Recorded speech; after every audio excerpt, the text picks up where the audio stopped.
Guys, it could not be easier.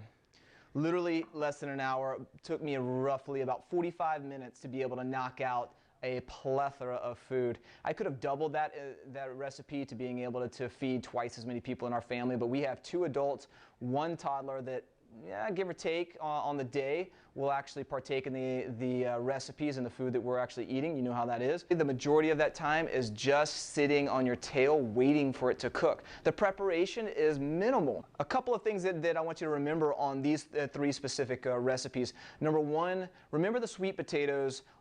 Puncture them if you want them to cook a little bit quicker. Take a fork and just turn it around, puncture all the way around, and stick it into the oven. Literally, when it comes time to, if I'm doing something like rice or an animal protein or another type of grain, once those are done on the stove or in the oven to the same degree, 30, 40 minutes tops, I'm actually going to check the sweet potatoes. By then, I can actually insert a thermometer. And once that thermometer, that internal temperature reads about 210, 215, then they're done. Another thing, please do not skip out on the skins.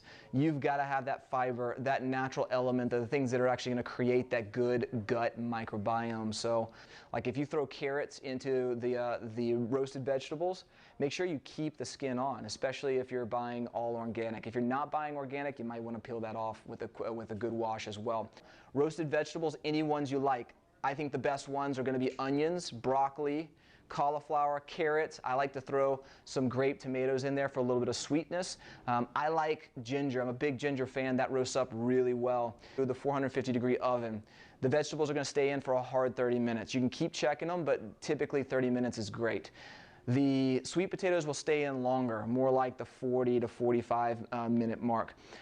Depending on what kind of grain you are cooking, I was doing forbidden rice. I think it's also called imperial rice.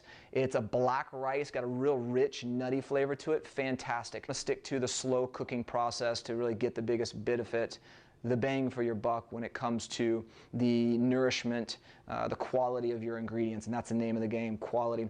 So how do we actually utilize these? So for me, I'm just gonna go off the top of my head how I would use those 3 ingredients. So this week, I just did that obviously this past Sunday. This week, I cooked, I don't know if you noticed, but I cooked 3 large sweet potatoes.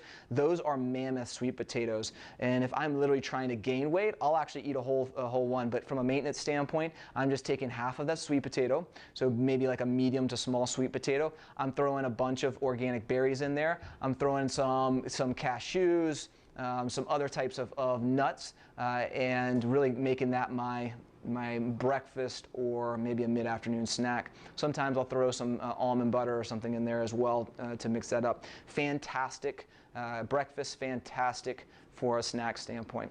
From the roasted vegetables, I like to throw that in pretty much anything.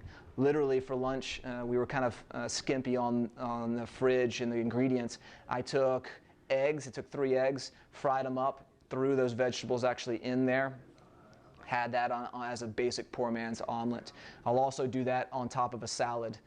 You guys have probably heard me talk about before my recipe for success when I don't want to think about creating a meal.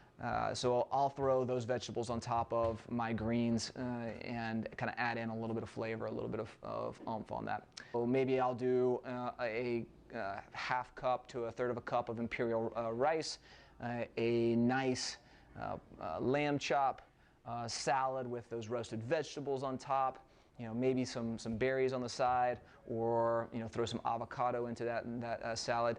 You know, you can get creative, but those are staples that literally are versatile enough to go anywhere and do anything you want to. So let me know how you're doing it. Throw me some ideas as well. I'd love to shoot them up there, comment below, check it out. Let's continue with simplicity of high quality nutrition. Let that be the name of your game and figure it out.